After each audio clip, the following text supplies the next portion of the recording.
မင်္ဂလာပါခင်ဗျာတအူတောက်ကြချက်နယ်ကနေပြန်လဲကြိုဆိုလိုက်ပါတယ် Hollywood ရုပ်ရှင်တစ်ခုဖြစ်တဲ့ The Exorcism of Emily Rose ကိုကြည့်ဘူးကြမယ်ထင်ပါတယ်အဲ့ဒီကားတွေက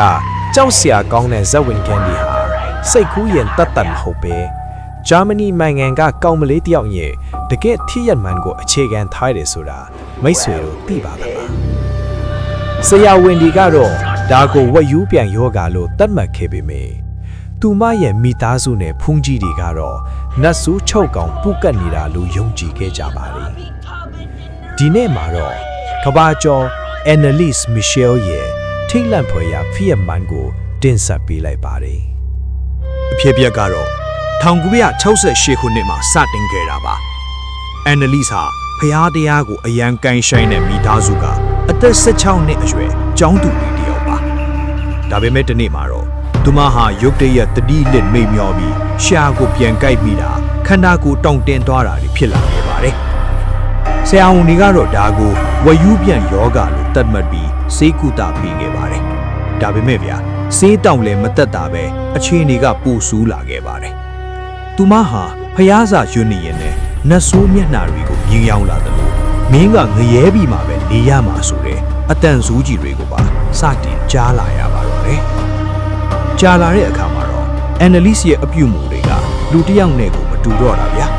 သူမဟာကိုယ့်ရဲ့စီယူရင်းကိုပြန်တောက်တာပင်ကူတွေရွင်ကောင်းတွေကိုဖန်ဆားတာခွေးလိုဟောင်းပြီးစပွဲအောက်မှာဝင်းနေတာတွေလှုပ်လာပါတယ်အဆိုးဆုံးကတော့ဖျားเจ้าနာမကက်ရဲတော့တာပါပဲမိသားစုကမနေနိုင်တော့ပဲခရစ်ယာန်ဘုန်းကြီးတွေနဲ့ကုသဖို့ကြိုးစားတဲ့အခါမှာတော့သူမရဲ့ခန္ဓာကိုယ်ထဲကနေသူမအတန်မဟုတ်တဲ့အတန်နဲ့ကြီးတွေထွက်ပေါ်လာပါတယ်အဲ့ဒီအတန်တွေကသူတို့ကိုယ်သူတို့လူစီဖာလို့ခိန်းလို့ယူဒလို့ဟစ်တလာလို့တောင်ပြောဆိုခဲ့ကြပါတယ်ခင်ဗျာ1985ခုနှစ်မှာတော့နတ်ဆိုးထုတ်ပွဲကိုအကြိမ်ပေါင်း68ချိန်တိတိပြုလုပ်ခဲ့ပါတယ်ဒီလုပ်ငန်းစဉ်အတွင်းမှာ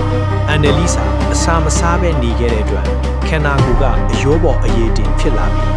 ဒူးကောင်းလို့ဆိုရင်ကျမ်းပင်နဲ့ရိုက်လို့ကျိုးချီတန်ဖြစ်နေခဲ့ပါတယ်နောက်ဆုံးမှာတော့အသက်23နှစ်အရွယ် Annalise အာဟာရပြတ်ပြီးသေဆုံးသွားခဲ့ပါတယ်သူမမသေဆုံးခင်နောက်ဆုံးပြောခဲ့တဲ့စကားကတော့အမေသမီးကြောက်တယ်ဆိုတဲ့စကားလေးပါပဲ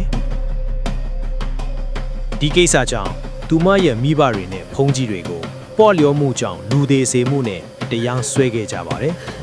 ဒါဟာသိပ္ပံပညာနဲ့ဘာသာရေးကြားကအကြီးမားဆုံးငင်းခုန်မှုတစ်ခုဖြစ်ခဲ့ရပါတယ်ခင်ဗျာဟုတ်ကဲ့ပါဒါကတော့ Annalise Michel ရဲ့ဝမ်းနည်းစရာနဲ့ထိတ်လန့်စရာဖြစ်ရမှန်ပါပဲပရိသတ်ကြီးရောဒါကိုစိတ်ယောဂလို့ထင်လားဒါမှမဟုတ်တကယ်ပဲနတ်ဆိုးပူတာလို့ထင်လားကောမန့်မှာရေးပေးကြပါဦးခင်ဗျာဒီဗီဒီယိုလေးကိုကြိုက်နေတတ်တယ်ဆိုရင်တအူးတောက်ကြ channel လေးကို like နဲ့ subscribe လုပ်ပြီးအားပေးကြပါဦးခင်ဗျာနောက်ဗီဒီယိုပြန်တွေ့ကြပါမယ်အားလုံးပဲအဆင်ပြေချမ်းသာစီချမ်းသာကြပါစေခင်ဗျာ